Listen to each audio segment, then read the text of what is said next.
Shut up and sit down.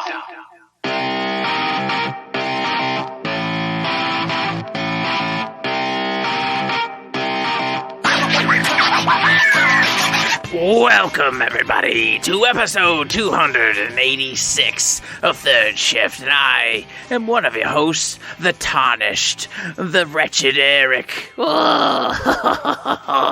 I'm here today to introduce you to one individual. He is the other individual that's always on the show, and he is the tarnished, the dark one. Also the wretched Mr. Matt. Hey, Matt. I am the Elden King. No, I am you're wearing not. all the Elden Rings. I am the glorious, I'm the most glorious We man. just talked about it. It's a lie. We will see who's going to stick to this game and become the Elden King, Matt, because I don't know. We just said it. It's a wild card, 50-50 chance. Who's going to stick to it? Who's going to actually play through it all the way and become the Elden King, gathering up all the ruins, restoring the ring, bringing yourself back to grace? Will it be you? Will it be me? Will it be Shay? I don't know. Will it be a million other people and not us? It would be literally everyone else, but not us. It's possible. It is possible. But by golly, we're in the race. We're in it. We stuck the rowboats in the water.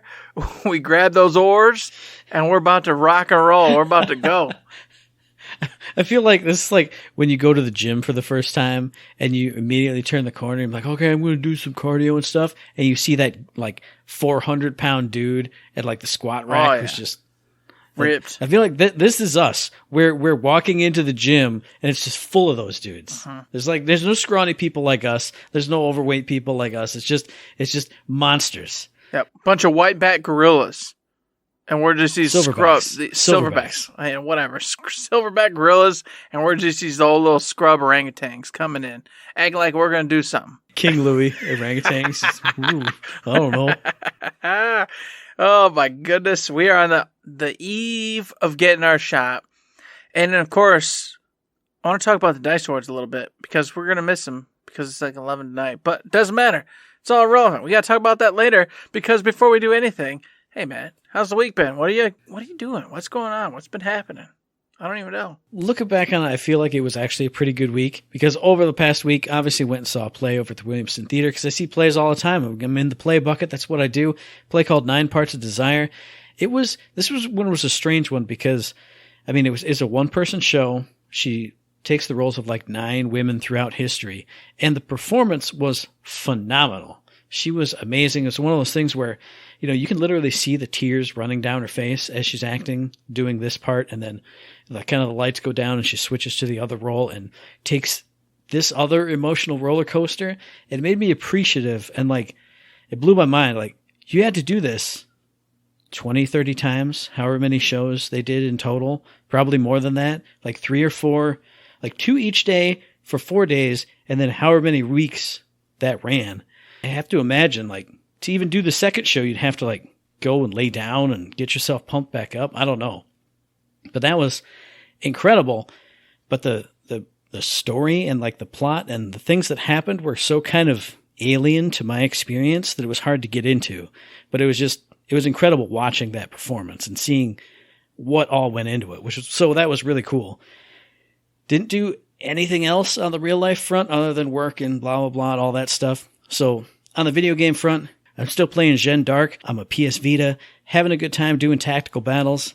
I ran into my least favorite thing in the world in one battle in that game where I'm kicking butt. My units are moving in. I'm trashing the enemies. And then, oh, surprise, enemy reinforcements. 8 units. Literally right on the front lines. Oh, my people are getting massacred. Hang on. Restart battle. And then I found out later there's a second wave that comes like in the exact same spot. I hate when stuff does that. If you're going to have units, put them off on the side, like reinforcements. Hey, once you get through this wave, then you got to deal with those. But it was just like, I'm dealing with this wave. On top of it, immediate damage. Ugh, terrible. But the game is a lot of fun.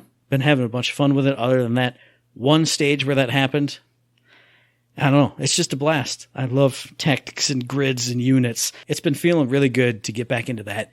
Another thing I got back into was Final Fantasy I, the Pixel Remaster. I streamed once or twice over the past week, and The last stream, I was going to do like an hour or two, and then stuff just kept rolling.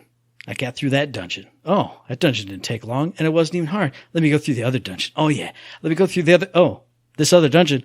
It's the last dungeon. Okay, here I go. And I beat that game, and it was a ton of fun. And I sat here afterwards, and I went, all right, what do I want to do now? Maybe I'll take a break from that. Went and got lunch, went and took a rest, came back and went, all I really want to do is play this some more. So I jumped back in Final Fantasy 1. 100% completed it because I got all the Steam achievements, all the stuff, maxed out the bestiary, got all the treasure chests, did everything. And then even after that, I went, what do I want to do next?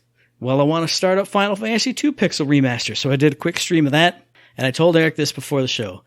That game is so damn weird. It's notoriously weird. People have heard about it all throughout history. There's not traditional XP. There's not traditional levels. You increase your stats and your skills based on doing things that are associated with those stats. So to get your strength up, you hit enemies with melee weapons. To get your HP up, you take HP damage. So when enemies aren't hitting you, well, how are you going to increase your HP?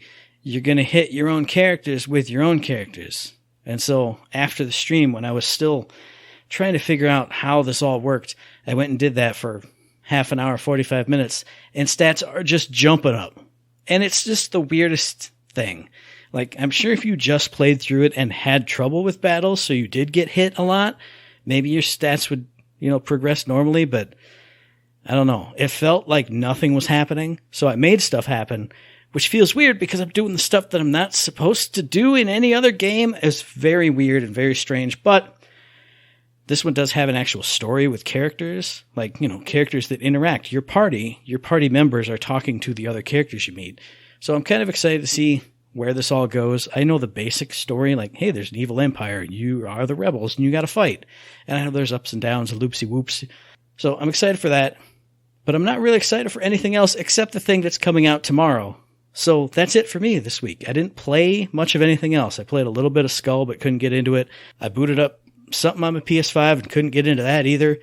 So that's it for me. What about you, Eric? Well, I went out into the real world, Matt, and I watched Uncharted, and God bless, man, what a good time. What a good time. That movie is the just center of stupid, let's go eat popcorn, let's have a pop, or in my case, a Frosty, and just enjoy a show. Because Tom Holland and Wahlberg, they were just jiving together, having a good time, making stupid jokes, going back and forth. And then Chloe, she was just phenomenal. What a cool, fun character. And the way they just interacted, it just felt good. Like, there was nothing groundbreaking in that movie. You know what I mean? There was like, oh my God, wow, whoa. But just them together having fun. It felt good. It felt right.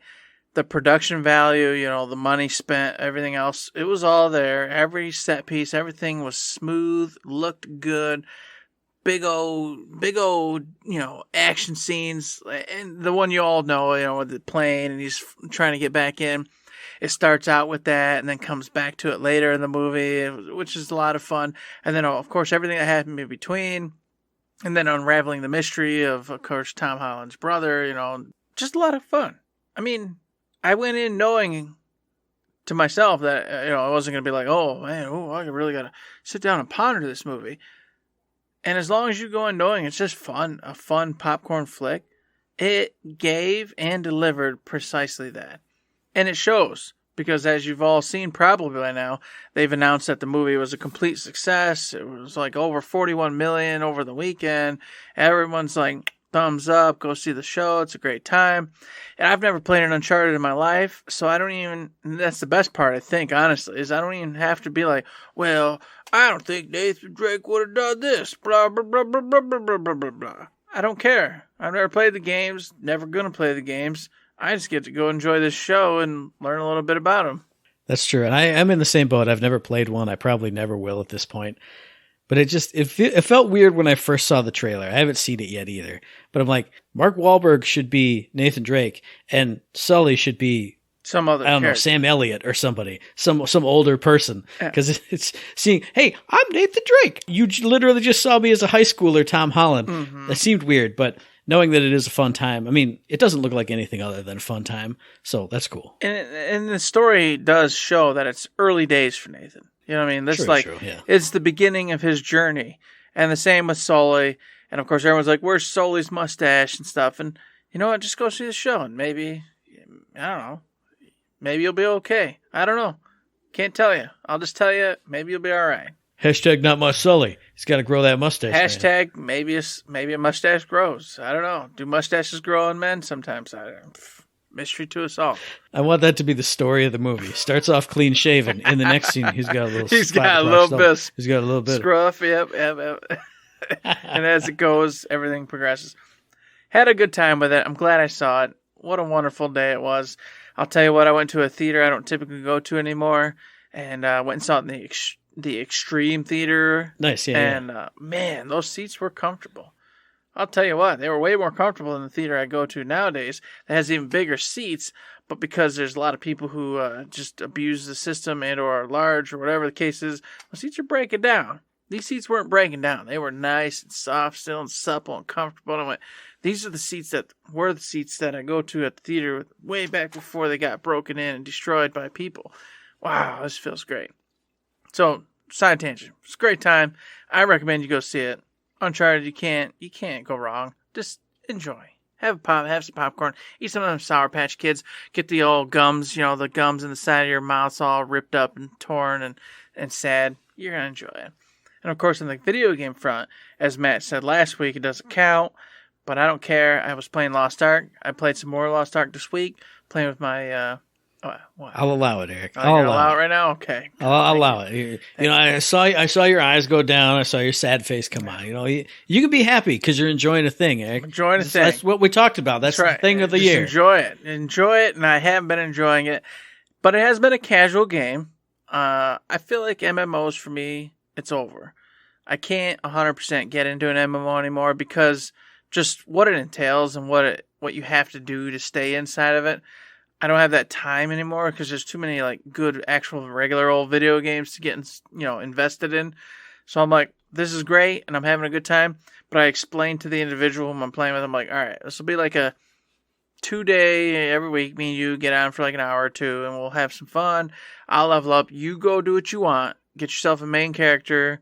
Have fun. Get a guild. I'll join the guild on my side character. But enjoy the rating. Enjoy what Lost Ark has for you. And then when I get on, me and you will just, play with me and my character and catch up. And I'll slowly but surely over time experience the end-game dungeons, the end-game raids, end-game PvP, all that good stuff. But I'm going to do it casually with no strings attached, no pressure to, I better get on, and start leveling. And the individual I play with was like, yeah, that's cool, totally cool. Don't worry about me. I'm going to do what I want to do. I'll make sure I set aside this character and I'll only log on that character whenever you're on. So that way we have somebody to roll with. And that's what we've done. And it's perfect. It's exactly what I want. Because I love Lost Ark. It's got that Diablo feel, but an MMO feel. I've already talked about it mixed together. But without that pressure, it feels great. Because I'm not like, it's typical. Oh man, I see he's on, or I see those two are on. Maybe like it has been with Destiny. I should probably get on there. I mean, they're on, but I really want to just go play this game. I don't have that with this. It's like, nah, I want to go play Horizon Forbidden West. Yep, that's what I'm gonna do. Don't care. I'll get on when I get on, and we'll continue on with our adventure in Lost Ark. So having a good time with it. It's not aggravating me or screwed me over in any way, shape, or form, and that's what I like. Speaking of casual MMOs, Eric, I was on Steam the other day. That's where Final Fantasy Pixel remasters are. And I saw, man, what's this giant Steam ad that's like right in my face? Oh, there's a big expansion for Star Wars: The Old Republic. Oh man, that's totally free to play now. Maybe I should jump back into that. Do I even remember my login? Doesn't matter. I could start a whole new character and do all the cool stuff that I was doing in that game. Oh man. I did a few dungeons in that game. We rolled up and did that stuff. Tempting. I was an OG raider. We were one of the first guilds to beat any of the raids back when that game came out. So, I got a rich history with Star Wars: The Old Republic. I wouldn't mind playing that again. Oh, maybe that's a possibility, Matt. Maybe if this other when title... when we fail at this next thing we're going to play, then we'll get back into that. Just we'll never talk about the other thing ever we'll again. just let it die out like it never happened. I appreciate that. I'm down with that. So, of course, with Lost Ark, I've been playing this game. Horizon Forbidden West, man. God, I knew it was going to get me, and it did. What a fantastic just title. Getting back in there with Aloy, it starts you off. You're still, with the Karja and all those Yahoos and Meridian. And you're like, oh, I saved the day. And they're like, yeah, you did save the day. And then you're like, oh, but there's this problem. Things are happening. I'm not going to go into, any kind of detail.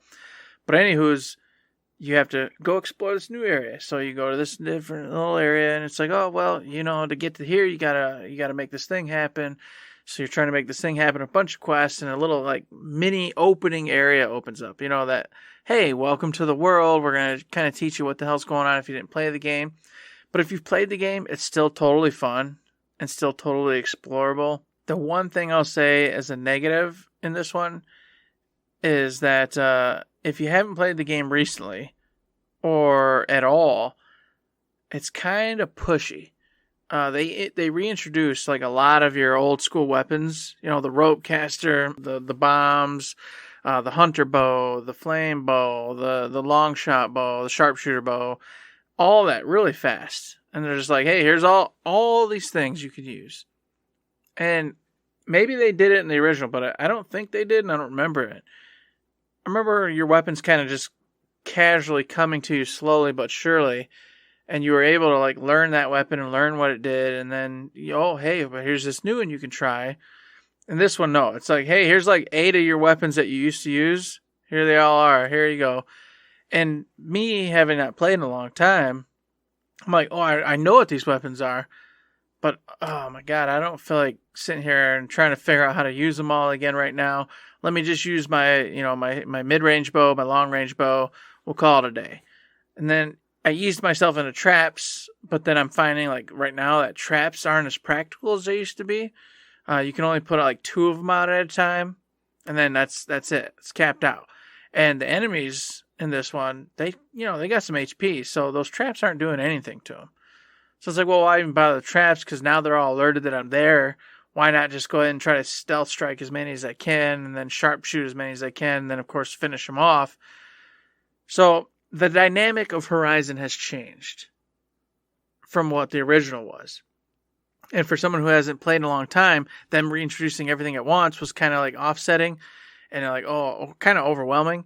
But at the same time, appreciative, because if you had a playstyle, it kind of lets you just get back into that playstyle. Except for, as I just said, they changed it up. Now you can only do 2 traps. Back in the day, you could just set like 1,000 traps, lead them through like 50 traps, they die, you win. It's, whatever you want to do, you could do. So it's like, hey, here's all the things you love, except for we changed them up, so it might not be what you thought it was. So make sure you're paying attention and be careful. I'm like, well, that's cool, but at the same time, kind of frustrating. So me in the process right now of relearning like what works, what doesn't, what kind of goes well together, what doesn't go well together, and then of course getting used to using the flames, the lightning, the acid, the purge water, whatever the hell they call it, against different enemy types. It's a little learning curve, and I find myself wanting to kind of like revert back and I'll just hide in this brush, throw rocks, get them to come over to me, stab them, stealth kill, whatever, that worked. I'll wait here for 7 minutes. Wait till they come over. Stealth kill. That worked. There we go. What little I played of the original, that's what I ended up doing. I was just like, because I feel like you're right. You didn't get a lot like all at once, but you got a fair amount. Like you got the traps and you got I don't even remember what they were. I had like 3 or 4 options, and I did that exact same thing. I went, well, but if I just sneak from bush to bush, eventually, you do the scan thing, and here's their pattern. Or I'm just going to go hide by this side of it. Stab. All right, where's the other one? Can I get him to come over this bush? Rocks. Stab. I did it. Hooray. Yay. And I feel like that's a cheap way to play. But then the other route I end up taking is where I go all out. I go in there. You just go nuts. And I'm pretty good with the bow, so I'm over here headshotting, hitting weak points, throwing off their canisters, busting off their armor. And I win, but I feel like that's cheap too. I'm well, I didn't utilize anything but just the standard mid-range bow. I'm just like shooting folks left and right, producing like 4,000 arrows to do it. And I'm like, well, this doesn't feel like a play style either. It feels just like, I don't know what I'm doing, so I'm just going to shoot people with arrows till I win. So I'm like, God. So I'm just trying to find that groove again. You know, I remember I used to love rope casting. I'd throw the rope on them, get them all hinged down, then I'd bust their weak spots out and kill them. And I'm like, well, maybe we'll get that back into play. But I kind of don't feel like doing that this time. I was like, I really wanted to go traps this time. But with the 2 trap limit and the weak amount of damage it does a nice stun, but it doesn't really do a lot of damage. I'm like, so I'm kind of up in the air. But anywho's, I got out of the intro area. I'm in the actual Forbidden West now. I've done my very first giraffe, tall neck as they call them. And that was a lot of fun. And just opening it up and seeing what the hell's going on. And the fact that after getting the tall neck activated, it just unloaded like 1 billion side quests and 1 billion unknown areas, as well as what I already had from side quests coming into there. It's so exciting. Like everywhere I go, it's just, hey, come over here, do this side thing, go do this side thing, go this side thing. And the coolest thing, and I won't go into much more detail, but I'll just say the coolest thing of all is instead of just through levels, you get skill points. Through doing side quests, main quests, everything, you get skill points and experience. So it behooves you to go do all these awesome, cool, unknown locations, side quests, things like that. Because it's like, boom, skill point, boom, skill point, boom, skill point. And now you're going in whatever trees you want, which is like the hunter tree, the infiltration tree, the machine master tree, the trap tree, the melee tree. You go down those, you're busting open all these different skills. And then, of course, once again, creating your own playstyle through that, which I'm in the hunter infiltrator right now. And I'm like, well, I'm so deep in, I'm going to keep going. But of course, it's just reinforcing that, hey, I'll just hide here and he's instantly dead because I do all this bonus damage when I get a stealth kill. So why wouldn't I do that? But anywho, it is cool. It is really neat. And by doing all those side quests, it's definitely making me feel like I should spend those points and not really be worried about it, because it's going to end up fine anyway. Because if I keep doing all these unknown areas and side quests, I'm going to be able to open up like 4 of those brackets like all the way and basically become a master of anything and everything I could possibly want to do in this game. And that feels pretty good. Not to mention the graphics, the music, everything you've already heard. Just fantastic. I definitely recommend getting some Horizon on because it is a lot of fun. 2 things. One, what I have seen of this game, it's like unbelievably gorgeous. Mm-hmm. When I watch it, I'm like, there's no way that's like a real game. I know. It feels like when you watch like, hey, they're playing this on the high-end PC, but you can't play it on PC. It's just on PS5. So it's like a real game on a real console that I real own in my real house. Whenever I see footage of it, I'm shocked by what I'm looking at. But then the second part is, you sent me the alert, hey, about 5 minutes, we'll be ready to do the show. And I went, okay, that's just enough time to watch a Horizon review.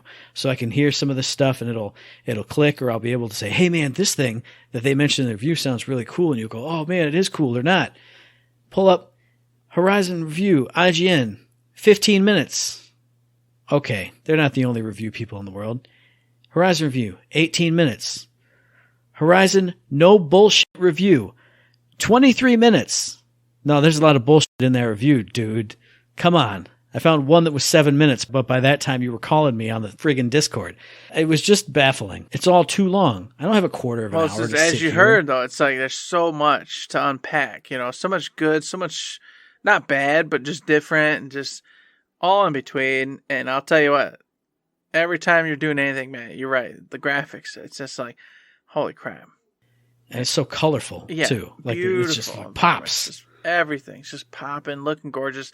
As you should know, playing the previous Horizon, they constantly provide you with like plateaus and huge mountainscapes where you can stand above it all and just look down upon everything you can go look at and explore and just, and then you want to. I see it. I'm like, oh my God, look at that valley over there. That's going to be all sorts of stuff to check out there. You know what? Rappel down. Boop, set a marker. I'm heading that direction. Because when I go over there, guess what? You know what it's going to do? It's going to lock a bunch of question marks, little things over here, things, points of interest, and away I go. Hey, did you want to waste 2 hours, Matt? You can do that. Just randomly go in that direction. There'll be 2 hours of random things to do to waste 2 hours of your life playing this game, getting more skill points and getting stronger, getting resources to go back to those villages and back to those towns to get them to build you the better bow, the better freaking tripcaster, the better whatever it is you want. And that's what it's all about. That's what it's all about. This game's fantastic. It's a perfect way to go spend and waste tons of hours and time. But if you don't have tons of hours to waste on some giant-ass game, another giant-ass open-world game, when another one's coming like right behind it, like tomorrow as we're recording this, why not play a game that's not going to take you a bunch of time, that doesn't have the biggest, shiniest, most badass graphics, but has very unique presentation and game style and everything. What am I talking about? I'm talking about Voice of Cards, The Forsaken Maiden. Matt, you just talked about Voice of Cards, The Owl Dragon Roars like 4 months ago. What's happening here? Hey, it's another entry in the Voice of Cards series. I mean, it's sort of a sequel, but the stories are completely unrelated. In this one, it takes place kind of on an archipelago, bunch of little islands. Each island has its own maiden that has to do this ritual so that bad stuff doesn't happen. You come across an island, hey, that ritual didn't happen. There's bad stuff happening here. So you got to go around with the maiden that you meet. She's actually not a maiden. She's been forsaken. She couldn't do the thing, so now she doesn't have a voice. You got to go around to these islands, solving problems, doing things in that Voice of Cards style. And if you don't remember what Voice of Cards is, or it's your first time hearing about it, it's like a tabletop RPG kind of, but everything is cards. Like every piece of terrain you go on, it's a card that flips over once you visit it and you see what type of terrain it is. Every character is a card. Every character you meet, every character in your party, it's on a card. Every ability that that character has is a card. Every battle that you have, as you're looking out at this array of cards that is the terrain and the world map, when you run across a random battle, a whole nother tabletopper piece comes out, and then you have your battle on that in traditional turn-based JRPG mechanics. But everything's physical. You can see it on the table. You kind of, when your character attacks, that card comes up and does like a whoosh. It like turns sideways and acts like the character on it is doing a slash, and then there's visual and sound effects for the other card. Like if you cast fire on a card and that enemy dies, the card kind of, it burns up, it goes away. Lots of really cool presentation stuff like this. And if you don't remember the original or have never heard about it before, it's all presented by like a narrator or a DM type of character who tells you what your characters are doing. He voices the lines that your characters are speaking. In this one, it is a different narrator. He's kind of got a more playful tone. He's not quite so serious as the one in the first game. So you get a similar presentation, but you get a completely different story, completely new characters. The story apparently goes to some really dark and crazy places. You get a new narrator that kind of throws a whole new spin on stuff. You get some new abilities. Now you can have link-up attacks where you and this other character, you both either do a similar attack or like a join-up attack, and sometimes it varies based on who initiates it. There apparently are like a side card game inside of this card game that you can play in the towns that you visit, so you can do more stuff with NPC towns that you run across. Another thing that I heard in one of the reviews that I read that I'm not sure was in the original. Like I said, everything is presented as cards that are in front of you on a table. But if your characters get hit with a status effect that makes them weak to electricity, your card will get wet. If your characters get hit with a status effect that makes them weak to fire, it'll be like oil gets dripped or spilled on the card. So like the physical items in this digital game are affected physically by the things that happen to them. It's so cool and so crazy. This character uses their blade to slash the other one and that enemy dies. That card gets cut in half and it blows off into the wind. There's nothing else like this series. I've heard that this one, like I said, the story is a lot more in-depth and goes to crazier places, but the gameplay is still fairly basic and fairly easy. You know, a lot of reviewers weren't saying that they had any kind of trouble with any of the battles. Even the boss battles are pretty easy. But another review called this a cozy RPG series. Kind of sitting by a fire with a blanket over you, drinking a mug of cocoa, and you just want to have a fairly easygoing RPG experience that's presented like literally nothing else. Literally someone is telling you a story, and you're going through it. It's like having your own personal DM. He made this story for you. You're going through it. He's guiding you through. And then, you know, you're making choices with battles and certain actions and rolling dice and all that stuff. So if that sounds good to you, a more easygoing experience, that isn't going to last you 700 hours like all the rest of these crazy games. If you just want a smaller, bite-sized experience for a smaller, bite-sized price, check out Voice of Cards, either the first one or this one, The Forsaken Maiden. I'm definitely thinking about checking it out. Watch some gameplay of it, and the music, it was just hitting right. You know, it felt good. It just brought back all sorts of memories of playing, you know, the Nier, and it's like, oh, I got to do this. I got to get on board with this. And now that you just said that, especially the second one's more just easy peasy, you know, just going through and having a good time. I'm like, yep, that's what I want. I don't want to sit here and have this like super detailed card game battle system where I've got to actually pay attention, think about every move I'm making. Nope. I just want to have a traditional old school fun RPG time, especially after watching you stream, you know, Final Fantasy the other day. I'm like, I miss that. Mm-hmm. It's not easy, but it ain't hard. It's just that right spot of just, hey, just pay attention to what you're doing. You're going to win. Everything's going to be okay. And away you go. It's all those mechanics that you know and have known forever. Forever. It's just kind of, you're going back home. Mm-hmm. Yeah. And that just sounds great to me. It sounds right. And I would tell you about a game this week, but Matt said that my wasting all this huff and bluff on the Horizon kind of counts as my game of the week. But it also ties into what we were originally, or and I was originally going to discuss, was Elden Ring. But we're going to discuss that later. So it's kind of a, hey, what I was going to say, we'll say later. So we'll break right in to a couple little tidbits you guys need to know this week. And one, since we're talking about the Voice of Cards and we're talking about Nier, I'm going to say right now, guess what? Aniplex Studios is going to be making a Nier Automata freaking anime, Matt. And if you don't know Aniplex, they've done, Full Metal Alchemist, which I hear is amazing. Never been my jam. I don't know why I can't get into it. Agreed. But Sword Art Online, I did get into, and I did love to death. So Aniplex has a storied history with some really cool anime, and I'm all about it.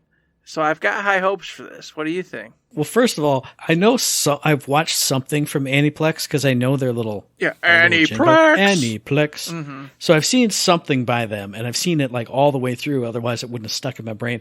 I just can't remember what the hell it is. So obviously, they do make some kind of good anime because I know them. Mm-hmm. But when I saw this, I was very excited because I love Nier Automata like nothing else. I loved it so much. I told you so much about it and got you into it, and you loved it too. But I'm also sort of, I don't know, it's weird because like the Persona 5 anime, when that was coming up, I was so excited for it, and I never watched it. I watched like 3 episodes, but that was it, yeah. So I'm afraid that that's what this will be too. Like I'll start watching it and go, yeah, I remember this, and then drop off. Or just I'll go, yeah, but I'd be worried that this would like take the place of my memories of the awesome and incredible thing that I went through. So I don't know. I'm excited for it because the story needs to be told and expanded upon and shared to more people. So if this will do that, that's awesome. But how are you going to get that ending? That the end piece that you can only do in a game? You can't do that here. So it's going to be great because I love the story and I love the characters and all that stuff. But the best part, you can't do in an anime. You can't do it. That part's going to be difficult to pull off. However, what I will say is the difference for me is the Persona 5 you're dead on. Like, we have lots of memories of Persona 5, you know, and the way that went, that's the way it is. That's my life. That's Persona. Mm-hmm. Whereas the anime went in different routes and chose different things. And that's fine, but it wasn't my Persona. And I was worried. I was, just like you said, I was like, no, I don't want this taking over my experience of Persona. So I kind of dropped off because I'm like, no. I didn't choose to hang out with these people. I didn't want to do that. I didn't want to do this. But for me, Nier doesn't have that. Nier doesn't have all these different choices you can make and all these really personalized story bits that kind of make it what it is. It's pretty streamlined. You're going to go through the story and you're going to encounter the characters, and it's going to be what it is for the most part. And that gives me the hope that, I'm going to enjoy this and really like it and not be like, whoa. That's not what 2B does. That's not what 9S does. No, it's because it is. They always do that. That's true. I mean, from that perspective, I just mean like the gameplay feel of it was so unique, and especially that thing at the end that I always say that I'm never going to spoil ever. But I feel like if I watch it, it's not going to feel the same. Because there are little bits of there. Like, I leveled up this weapon. I wore that costume. My pod And you're right. looked like I that. was always wearing certain costumes and weapons. So I feel like just from a story perspective, you're right. It'll feel just like you're going through the story, which is phenomenal anyway. But I'm going to miss that. Like, this is how I played. Those are the attacks that I used. This is how I built. But it should be fun. I will definitely start watching it. And if it hooks me, it hooks me, because Aniplex does good stuff. So I'm cautiously optimistic. How about that? Bringing that one back from 50 episodes ago. I'm optimistic. I think they're going to do a good job with it. I think it's going to be definitely worth watching. Will I finish it all the way through? Probably, because I'm an anime crazy person nowadays, but we'll see. We'll see. It's just up in the air, and who even knows when it's coming out. I don't think they gave dates or anything like that, so this could be like late 2023. Who the hell knows? I could be dead by the time this thing even comes out. You're lucky this is based on a game, because otherwise I would cut all this from the podcast. You wouldn't even know about it. We would have still talked about it. I would just cut it. Eric's on an anime bender again, but no, it's one of the best games that we've played ever. We gotta bring it up. Yeah. It has to be brought up.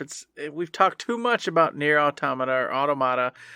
Don't say that. I listened to more people today. I was watching Voice of Cards with who from Nier Automata's director, blah blah blah. No, it's Nier Automata. Stop it, everyone. Everyone else in the world, I know you know. Everyone else in the world who doesn't know, that's how you pronounce it. Stop saying it wrong. I just love it when they say it wrong. It provides me with a giggle. It makes me feel happy. It feels like I'm getting punched in the ear when I hear it, because I was listening to something and doing something else, and they went Automata, and I went, no. You're no. Oh, I hate you. I hate you so much. Yep, I get you. Trust me. I understand. But of course, leading in that, speaking of hearing things through your old ears, Matt, we heard a little thing through our ears on IGN First, which was an interview with Ashley Birch about, of course, the upcoming Tiny Tina's Wonderlands. But I will say, it was a fun interview. Don't get me wrong. It was a fun interview. But we didn't really learn much about Tiny Tina's Wonderlands. So it was more just about her experience with D&D and some of her roles and things she did with Critical Role, and it's the actual show she's in that I wanted to watch and never did. Oh, that's what the clips were from. Yes. Because I was looking and I was like, what show is this that she's in? Mythical Quest or something like that? I don't remember. Okay, I don't know, because I watched Ashley Birch on Hey Ash, What You Playing years upon years ago on Game Trailers or whatever site it was hosted on, Screw Attack. I don't even remember. But I loved watching that show, and then to see her like become a real person in the real industry, getting voice acting jobs in the biggest games that are out, all over the biggest stuff. Yeah. I like supporting her, because I feel like you've kind of watched her grow. So seeing that she's in some show, I definitely have to check that out.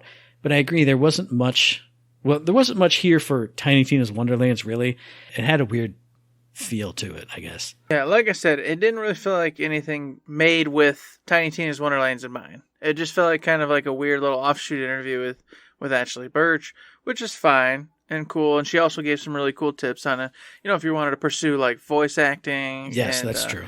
And things like that. Just getting yourself in check and understanding that with voice acting comes the knowledge and the need to know what like real acting is if you want to be a good voice actor as well, but also not having to be able to do 1,000 voices to be good.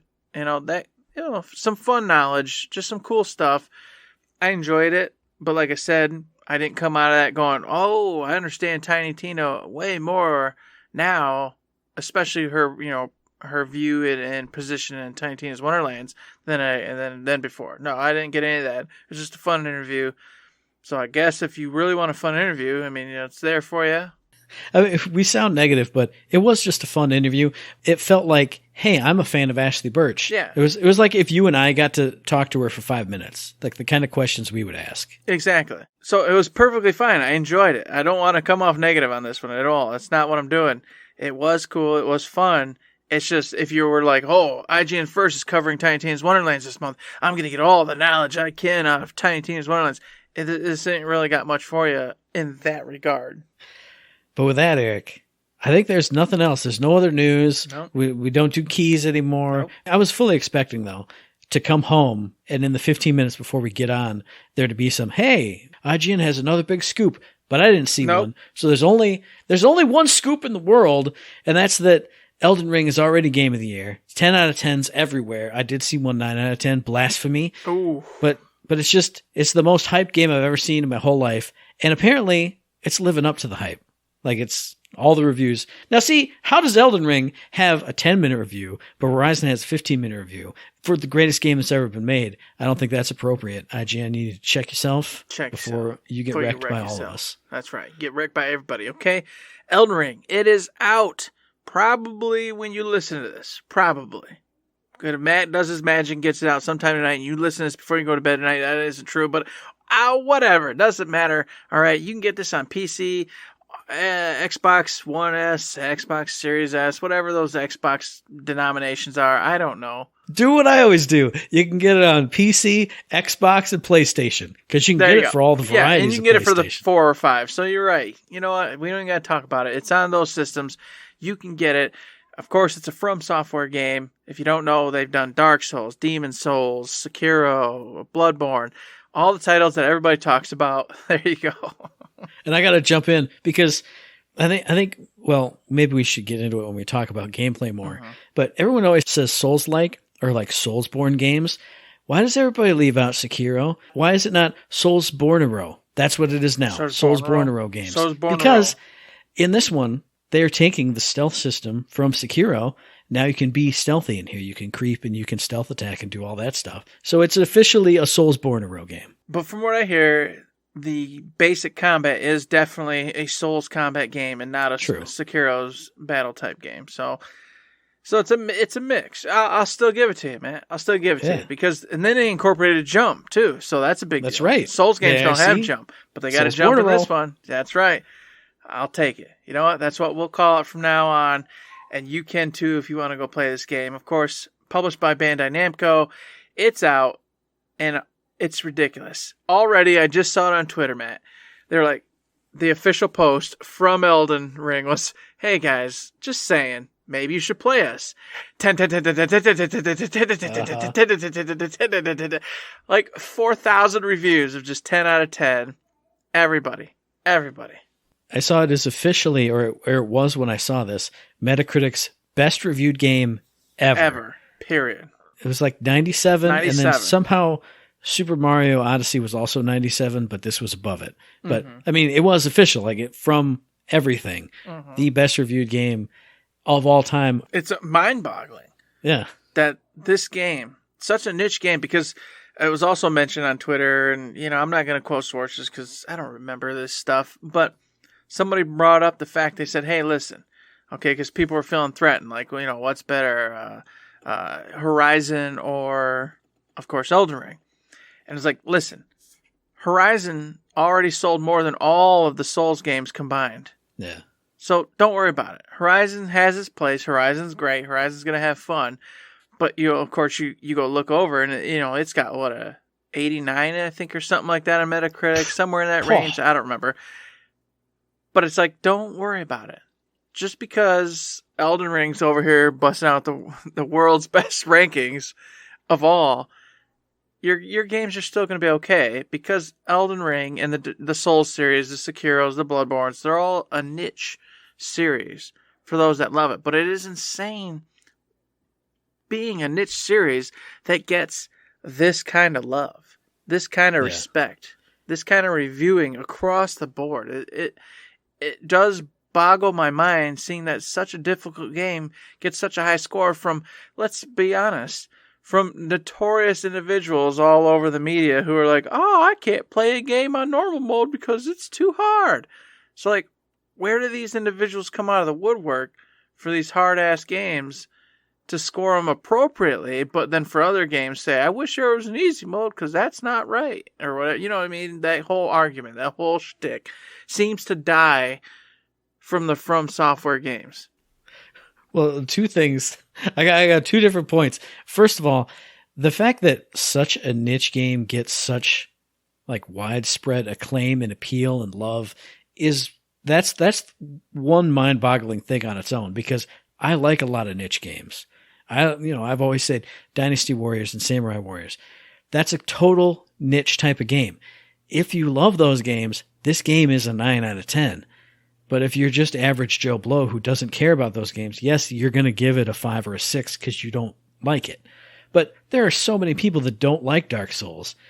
Demon Souls, I would have given it a 2 out of 10 when we first played it way back in the day. But it gets 9s and 8s and things. So that's mind-boggling on its own. But I think the answer to your question is my second point, is that I feel like the difficulty of these games is it's baked into the core of the game. Like the entire point of the game is that it's hard and you struggle and you kind of bash your head against it until you find what makes it tick. And like we talked about before, with this enemy has this tell, and you have to know in that split second, now your reaction time is this, and it feels so good once you finally overcome that challenge. Maybe that's why this game can be difficult and hard, but other games on normal have to be easy. You get what I'm saying? Oh, I 100% get what you're saying. I was hoping you'd explain that because I believe that is the case. And it's kind of the point I was driving to. I wish in the future individuals reviewing games would be in that niche, would be in that group. Hire and find individuals that are of a particular area, a particular niche, and let them review these titles, because this is the perfect example.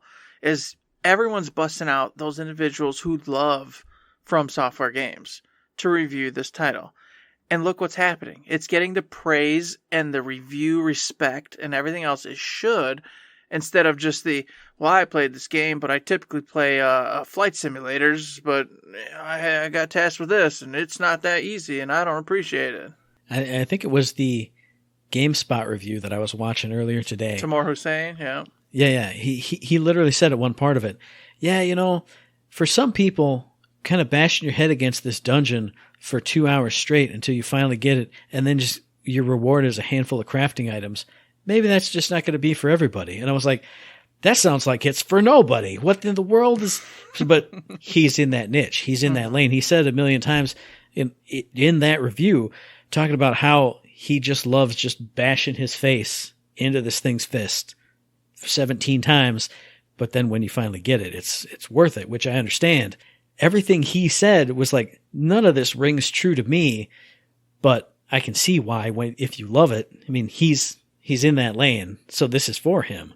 It just makes perfect sense. And I just hope and wish that games media in general would just get on board with all this. Make sure you pick the right person to review your titles that you're putting out there, and not just go, okay, well, this is Mario Odyssey. It's something everybody should love. Eeny, meeny, miny, mo, catch tiger by the toe, you review it.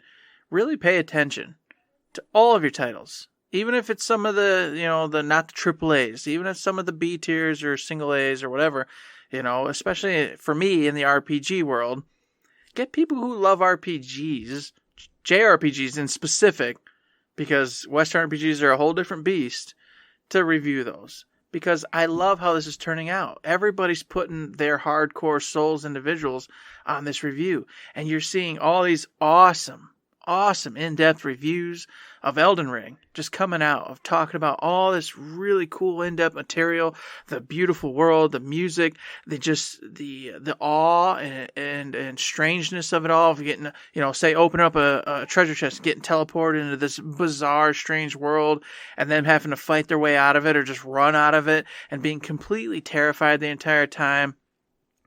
And them just, when they talk to you in the video review, or even if you just read the written review of their feelings on it, you can tell they're passionate. You can tell they care.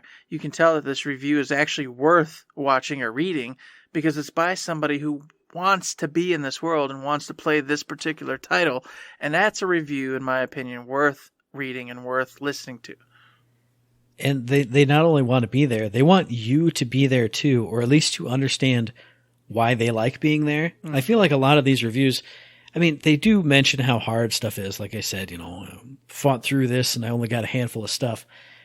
But you can tell how passionate they are about it, and how when they do find that reward in it, you can hear it in their voice. Like you can hear it, you can sometimes see it if they capture the right thing. I don't know. I feel like it's just the best for both worlds, because not only do you have people who know the material and are experts at it and know exactly what's good about it, but they can tell you what's good about it. They can share with you why it's so good, which will get more people to watch and play it. It's the best of both worlds. I said it already. Yeah, it literally is. And of course, me and you, we've dabbled in these games before, to some extent or another. It's not been for either of us per se, but both of us, Matt, have bought Elden Ring, and we're both going to give this a shot because it's a Souls game, but in an open world where we get to explore and have that really cool just together, let's have some beers and just figure out what's around the corner experience. And I think this is going to be the perfect stepping stone for us to get into these titles because from what I hear, it's a lot easier playing co-op. We're going to have a much more good time of it, especially since I've researched there's 10 classes and there's ones that are, more tailored to experienced players, more ones that are in line with inexperienced players. I've already researched all that, so I already know what character I'm going for. Does it have like the different classes where this guy's more tiered towards spells, this guy's more tiered toward melee attacks or big, strong, heavy stuff, and then ones that are kind of in between? Yep, weird in between. I watched a class breakdown video today too. Almost every other one that they got to, I went, that one sounds really cool. And then they would show them in action. I go, yeah, that looks like the one for me. And then 2 later, I'd go, but that one sounds like the one for me too. I figured you're probably going to want to go Samurai. Samurai is one that's supposedly decent for beginners. Not the easiest, but decent. The Confessor is one of the easiest for beginners from what I hear. And of course, you know what I'm going for. I'm going for the Mage, the Astrologer, I believe is what it's called. So now, see, I like the look of Samurai because, you have decent melee and you have the range stuff. But I love the look of the magic and like the summons and things in this game. So I was definitely looking Confessor, or there's the other one that's in that video. It was like back to back. It was basically like it, but a little more magic heavy. There's primary. It's not the Astrologer, but it's like the Prisoner or something. Not the Prisoner. Yeah, they but had the the other helmet on their head, and they were like we're real weird. The one I'm thinking about, he had like the yoke around his neck. Like yes. Yeah. Like he's gonna have his head chopped off or whatever. He starts with a finger, and then he's got a spear as a secondary. Which, from what I hear, that's not an easy and experienced one to start with. But it is heavy magic, so you'd have to get a steeper learning curve going. Right. From what I hear, I would hope with a spear I could poke from longer away too. So from what I hear, the spear is very weak, so you'll be able to poke, but you're not going to do a lot of damage. But I'm not going to want to be in melee range anyway. I'm going to want to be zapping with my little finger ring or whatever it's called. Exactly. So, go for it. You know what I mean? I was going in between the Confessor and the Astrologer. And the Confessor, from what I heard, is like your easiest, shield, sword, go around, got a little bit of magic, a little bit of self-heals, all that good stuff. And I'm like, that's a pretty good character to start with. I can keep myself alive, kind of boom, shield, do what I need to do. But you know me. I went, nope, I got to go Mage, which is the easiest Mage is the Astrologer, because from what I hear, the first few bosses, you're able to just, before they even get to you, you can go ahead and mow down their HP and kill them. So you don't even have to know mechanics or do anything. And I'm like, that sounds perfect. I don't got to pay attention to what the hell this thing's doing. I just shoot fire bolts at it till it's dead, and we keep moving.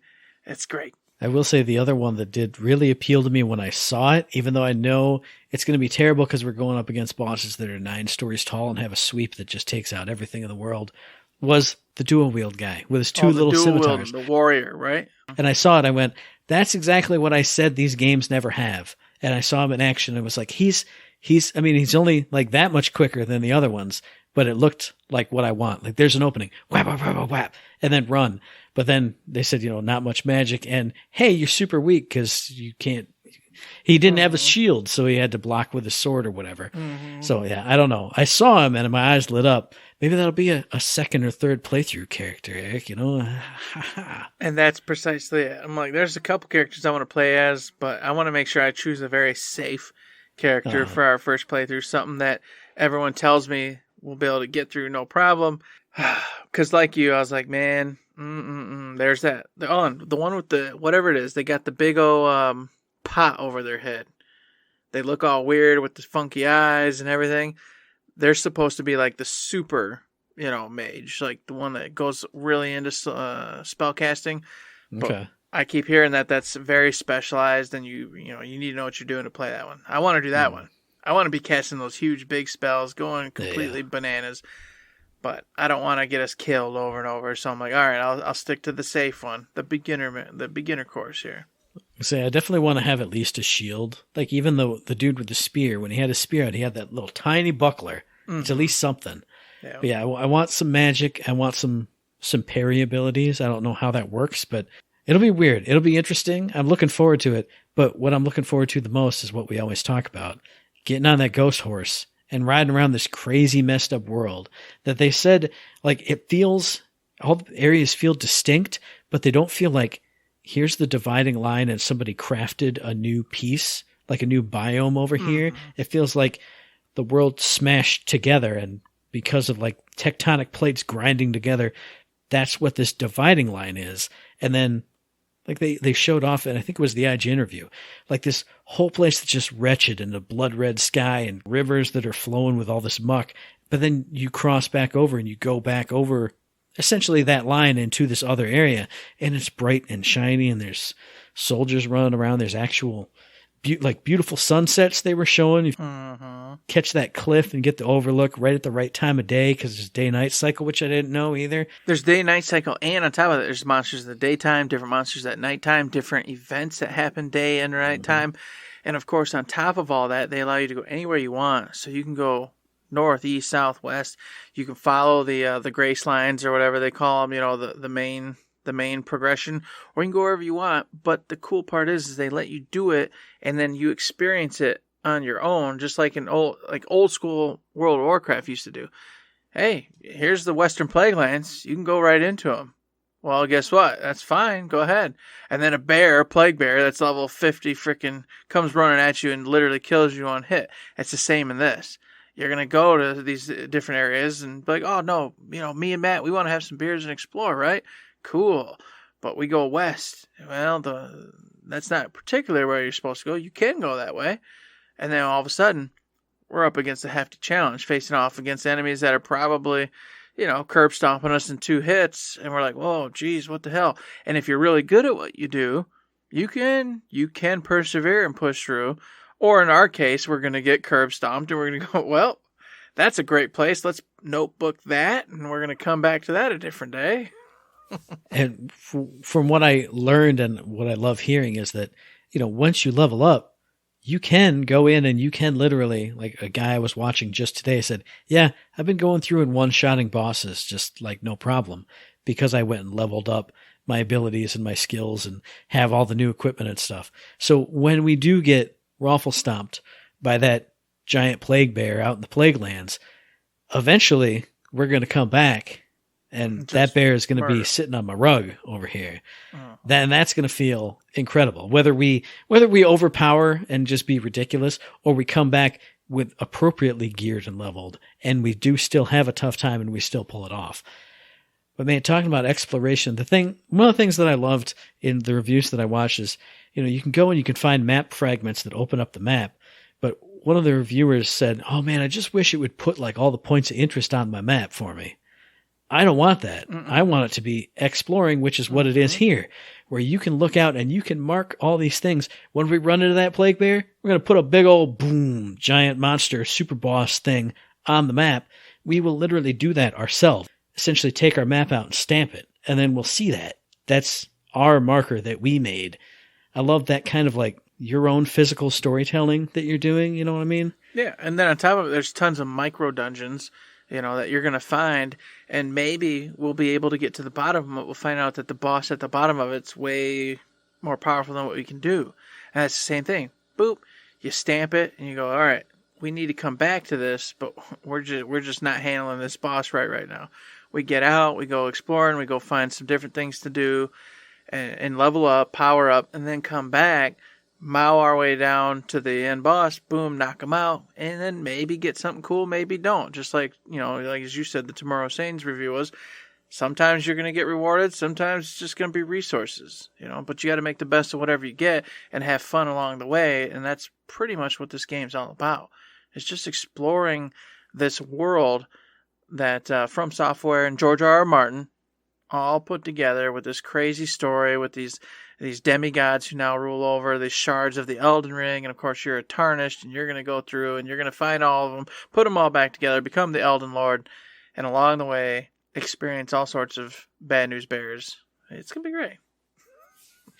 I feel like it is going to be great because I feel like this is the sweet spot. Like we said, it's not just my memories of Demon Souls are you go down the hallway and you're just miserable. So if you didn't want to go down this hallway, guess what you do? You go back to the hub world and you go down that hallway. Here, hey, here's a hallway you can go down. We don't want to go down that one. We want to get on our ghost horse and just roam out there. We're going to go, what's that weird castle in the distance? We're going to find out what that whole area is about because we're going to ride all the way out there. And then, like we kind of said before the show, I've been into roguelikes lately, which is just you run and you beat your head against stuff until you are good enough to get past it or you upgrade yourself enough to do it. It's the perfect sweet spot for this to come about. I love exploration. I love finding stuff out. And apparently right now, I love hard fights and doing the same thing a lot of times until I'm good enough for it. It's the perfect time for this to come out. I'm excited. And I love medieval worlds, and I love H.P. Lovecraftian baddies, and I love George R. R. Martin's storytelling, and I love this exploration, as you said. So maybe this is what happens, Matt. Maybe you're gonna love it. And of course, this is co-op, as you know. You probably tell since me and Matt have been talking about how we're gonna play together. It's 1 to 4 player co-op. But you don't just get to invite them. You do have to find some easy ingredients while you're in game. So if you got a night where you're going to play with your buddy, make sure to go in, get some flowers you got to harvest from the very first area, and then you're going to be able to play together. It's not super easy, but it's not completely complicated and difficult. Just want to give a heads up that it isn't like at the start screen, I just invite you and we go play together. And once you do invite someone for co-op, then you are open for invasions and things. But we haven't really mentioned, too, if you don't know about these Souls games, if you do want to just play solo, you can just do that. You can leave yourself not open for invasion or assistance, which I think is important because when you think about these games, at least what I do, I don't think about like friends popping up and helping. I think about enemies popping up and attacking me. And then they get to regain their stuff on their end or whatever it traditionally was. So if you do just want to play solo and not get invaded and stuff, you can literally just do that. It's no problem. There's nothing you have to you don't have to turn off your router or anything like that. It's just built in. You don't have to worry about it if you don't want to. Yeah. So you get to go in this playing the way you want to play in general for the most part. So I encourage you to do so if you're new to these games. Maybe get a friend like me and Matt are going to do, and Shay, if he gets in on board with this, who knows? We'll find out in time. Because what I hear, it's a lot easier if you do have several of you playing together. But of course, from what I hear, if you're playing solo, this is one of the tougher From Software games. So, hey, you know what? Get in there and check it out. Just check it out. Who knows? Definitely check it out. We're checking it out, and we're the people who hate these games the most. And we're literally sold on this one. Yep, we have put forth the money. It's preloaded on my console. It's already on my console, ready to go.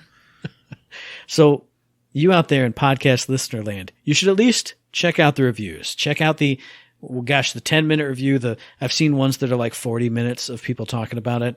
See if it's for you, and then let us know. If it was for you, if it's not for you, if you just want to hear more of our stories, let us know via the email thirdshiftme@gmail.com, on the Twitter machine @thirdshiftme, and find us on Facebook under Third Shift. Indeed, you can find us on Facebook. We are over there hanging out, chilling out. We're also on Patreon, chilling out, where you can throw in the $1, $2, $3, any kind of bucks, all the bucks, even the $1,000,000, which in that case, we're going to open up a Food Lion store, and it's going to be fantastic. The world's going to change for us. Probably it's going to actually go really wrong because, as I keep telling Matt, if this happens, it's probably going to take $1,000,000 just to get this damn thing up and running, and then we're going to be broke trying to run this store, and we're going to all fail, and then I'm going to have to take this knife and hurt myself. I don't know. It's a weird world it could be. It's like the From Software of real life. Yeah. Now here, you've got this thing. Now go try and figure out what to do with it. Exactly. I don't know what to do with it. It's wild. But you could do it. You could do it. Or just be safe and throw a few bucks our way. You know, like what we're doing. It's a little tip jar. Helps keep Podbean happy. Keeps all of our little products all nice and updated. So that way we can sound crisp and clear and freaking awesome for all of you listening. But if you can't, there's other ways to support us, like Spotify, giving us those 5-star ratings, going to iTunes, giving us 5-star ratings, throwing in mailbag questions, all those wonderful things, all the interaction helps us out, makes us feel great, and we appreciate every last bit of it. Absolutely, we do. And of course, we appreciate you listening to the very next episode, which will be dropping on March 3rd on iTunes, on Stitcher, on Podbean, on Spotify, and on YouTube. And as I always say, hey, if you like what we're doing and you'd like to help us out, please give us a like, a rating, a review, a comment, a subscription, any kind of good thing on any one of those good services. Because it does help us out, and we really do appreciate it. We do indeed appreciate it, just like we appreciate those 5-star reviews on the iTunes or Spotify now. It's such a wonderful thing. Go over there and do it, please. And thank you so very much. And with that, there's nothing else to say, but Don't forget to say,